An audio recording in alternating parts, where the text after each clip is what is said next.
السلام علیکم ورحمۃ اللہ وبرکاتہ۔ الحمدللہ رب العالمین، اللہم صلی علی محمد وعلی آل محمد وعلی اصحاب محمد۔ آج کی اس نشست میں ہم آپ کے سامنے دو ایسے علماء کو پیش کریں گے، ایک مفتی عابد صاحب ہیں اور دوسرے اہل تشیع کے امین شہیدی صاحب ہیں۔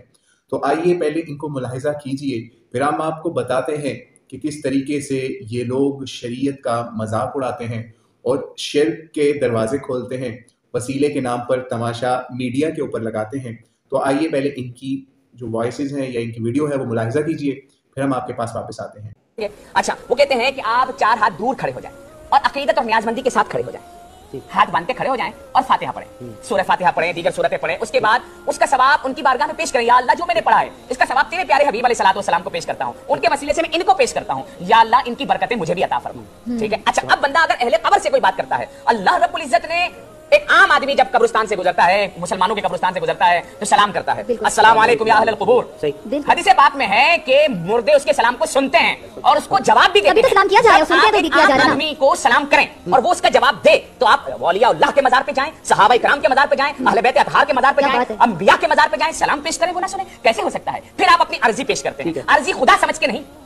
خدا کا بندہ سمجھ کے، ان کو اللہ کا کے درمیان وسیلہ بناتے ہیں۔ یا اللہ تو نے ان کو ان بندوں میں شامل فرمایا جن کے لیے تو نے فرمایا انعمت علیہم، یا اللہ تو نے ان پہ انعام فرمایا ہے، اپنے انعام والے بندوں کے انعام میں سے ہم کو بھی نواز دے۔ ٹھیک ہے مفتی صاحب، آپ نے ماشاءاللہ بڑی خوبصورتی سے بیان ابھی تو میں شروع ہوا ہوں۔ اللہ، ٹائم ختم ہو جائے گا، ٹائم ختم ہو جائے گا۔ ایک جملہ کروں، ایک جملہ نہیں، میں بات نہیں کرتا۔ مفتی عابد مبارک نے جو کہا وہی ہمارا موقف بھی ہے۔ چلیں جی، تو آپ نے ملاحظہ کر لیا کہ کس طریقے سے یہ لوگ میڈیا کے اوپر بیٹھ کر بغیر کسی دلیل کے، بغیر قرآن کریم کی کسی آیت کے، بغیر کسی حدیث کے ریفرنس کے، بغیر نبی علیہ الصلوۃ والسلام کی سنت کے، یہ لوگ کس طرح لوگوں کو گمراہ کرتے ہوئے نظر آ رہے ہیں۔ مفتی عابد صاحب کو آپ نے ملاحظہ کیا، وہ کیا کہتے ہیں کہ ہم قبروں پہ اس لیے جاتے ہیں، وہاں پر سلام کرتے ہیں، وہاں پر عرضیاں پیش کرتے ہیں، وہاں پر ہم یہ کہتے ہیں کہ وہ جناب یہ اللہ کے بڑے پہنچے ہوئے بندے ہیں۔ تو بھائی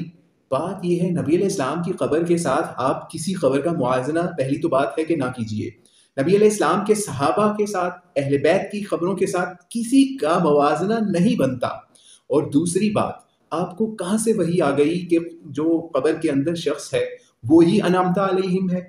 کیا وہ آپ کے خیال میں آپ سٹیمپ کروا کے آئے اللہ کریم سے، یا آپ کے پاس وحی آئی ہے کہ یہی انعام یافتہ بندہ ہے؟ اگر وہ انعام یافتہ بندہ بھی ہو تو کیا نبی علیہ الصلوۃ والسلام نے اپنی حیات مبارکہ میں کیا اپنے صحابہ کو، اپنے گھر والوں کو، اپنے عزیز و اقارب کو یہ تعلیم دی کہ میرے جانے کے بعد تم لوگ یہ کام کرنا، قبروں کے اوپر جانا اور وہاں اپنی عرضیاں پیش کرنا؟ بالکل ایسا کوئی نبی علیہ السلام کا عمل ہمارے پاس نہیں ہے۔ اس کے مخالف عمل ہمارے پاس نبی علیہ الصلوۃ والسلام کا، ان کے صحابہ کا، ان کے گھر والوں کا، اہل بیت کا موجود ہے۔ اور وہ کیا ہے؟ نبی علیہ السلام نے صحیح بخاری کی روایت کے اندر ہمارے پاس وہ روایات آئیں نبی علیہ السلام کے بعد کہ جس وقت آپ اس دنیا سے رخصت ہونے والے تھے تو اس وقت بھی آپ کو امت کی پریشانی تھی۔ کیا پریشانی تھی؟ 4444 صحیح بخاری کی 4444 نمبر روایت بھی دیکھ لیا۔ ان روایات کے اندر نبی علیہ السلام امت کو بتا رہے ہیں کہ کس طریقے سے پہلے یہود و نصارہ نے اپنے انبیاء کی قبور کو سجدہ گاہ بنایا، اور نبی علیہ السلام کو یہ فکر لاحق تھی کہ کہیں ان کی امت بھی ایسا نہ کرے، اس لیے ان کو یہ بات نبی علیہ السلام اپنے گھر والوں کو جاتے ہوئے بیان کر رہے ہیں کہ میری قبر کے ساتھ ایسا نہ کیا جائے، اور اسی لیے تاکید کی جاتی ہے۔ کچھ روایات میں یہ بھی آتا ہے کہ اسی لیے آپ کی قبر مبارک جو ہے وہ کلوز ہے، بند ہے، کہ کہیں لوگ وہی کام نہ کریں جو دیگر انبیاء کی قبور کے ساتھ ہوا۔ یہ تو نبی علیہ السلام کا عمل تھا۔ اسی طریقے سے حضرت عثمان کا عمل بارے میں آتا ہے، جب آپ قبرستان میں جاتے تو آپ نہایت روتے، گریا کرتے، اور لوگ ان سے پوچھتے تو وہ بتاتے کہ یہ قبر کس لیے وہ رو رہے ہیں، کیونکہ یہ قبر آخرت کی منزلوں کی پہلی کڑی ہے یا پہلی منزل ہے۔ یہ تو تھے نبی علیہ السلام کے صحابہ، یہ تھے نبی علیہ الصلوۃ والسلام کا اپنا عمل کہ وہ قرآن کی روح سے یا اپنے عمل کی روح سے کوئی ایسی بات لوگوں کو نہیں بتا کے گئے کہ آپ نے اپنی عرضیاں جا جا کے وہاں پہ قبروں کے اوپر اپنی نچھاور کرنی ہے اور یہ کہنا ہے یہ ہمارا وسیلہ ہے اور یہ اللہ کے ساتھ ہمیں ملا دے گا، اللہ کی طرف ہماری عرضی پہنچا دے گا۔ بھائی قبر میں، قبرستان میں جا کے جب، پھر دوسری بات، تیسری بات جو انہوں نے کہا کہ ہم وہاں سلام کرتے ہیں قبروں کے اوپر جا کے، تو وہ کیا جواب نہیں دیتے؟ تو بھائی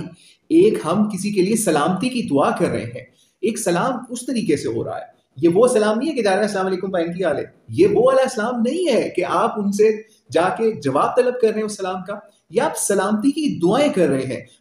جب آپ نماز کے بعد السلام علیکم ورحمۃ اللہ لیفٹ اور رائٹ کرتے ہیں تو اب کیا آپ یہ سمجھیں گے کہ وہ بھی آپ کو اسی طریقے سے جو ہے آپ ان سے مانگنا شروع کر دیں اپنے لیفٹ اور رائٹ کے اوپر جا کے، جناب یہ بھی ہمیں جواب دے سکتے ہیں ہمارے لیفٹ رائٹ پہ جو مخلوقات ہیں، فرشتے ہیں یا کوئی بھی انسان ہے یا جو بھی مشرق و مغرب؟ تو کیا آپ اس سے یہ مسئلہ نکالیں گے مفتی صاحب، مفتی عابد صاحب اور سونے پہ سہاگا امین شہیدی صاحب، اللہ پاک ان پہ اپنا رحم کرے، انہوں نے بھی جاتے جاتے کہا کہ چلو جی میں بھی اسی بہتی گنگا میں ہاتھ دھو لیتا ہوں، کیونکہ ظاہری بات ہے بریلوی اور اہل تشیع کا اس چیز پہ تو اتفاق ہے نا کہ وہ قبروں والوں سے مانگتے ہیں، ان سے مدد کے بھی قائل ہیں، تو اللہ پاک ان دونوں کو ہدایت دے اور اللہ کریم ان لوگوں کو قرآن و سنت پہ آنے والا بنائے۔ یہ نہ ہو کہ انہی قرآن و سنت سے یہ شرک کے اڈے جو ہیں وہ سجائیں، قبرستانوں کی میں اللہ سے ڈرنے کی بجائے وہاں پہ قبروں کو سنگ مرمر کی سلیں لگا کے ان کو ایسا خوبصورت بنا دیں کہ بندہ کہے یار یہ مزے کی جگہ اصل تو یہی ہے۔ تو اللہ کریم ان لوگوں کو ہدایت دے جو میڈیا کے اوپر بغیر کسی دلیل کے اس طریقے سے باتیں کرتے ہیں، جبکہ حقیقی بات یہ ہے کہ نبی علیہ السلام نے لوگوں کو ایک ایسا بھی زمانہ تھا کہ قبروں کی زیارت سے بھی منع کر دیا تھا، لیکن جب نبی علیہ السلام نے اس کی اجازت دی تو ہمیں حدیث کے اندر ملتا ہے جب نبی علیہ السلام کو ان کی والدہ کی قبر کی زیارت کی اجازت ملی، اس وقت بھی نبی علیہ السلام نے ان کو آخرت کی یاد کے لیے اپنے صحابہ کو دوبارہ اجازت دی کہ آپ ان کی زیارت کر سکتے ہو۔ تو یہ کہیں نہیں کہا، نہ قرآن میں نہ سنت میں، کہ آپ مسجدیں ان کے اوپر تعمیر کر لیں یا پھر آپ ان کو عبادت گاہ بنا لیں یا پھر آپ ان قبور سے جو ہے وسیلہ طلب کرتے ہوئے اپنی عرضیاں پیش کرنے لگ جائیں کہ یہ جناب یہ تو اللہ تک پہنچی جائیں گی۔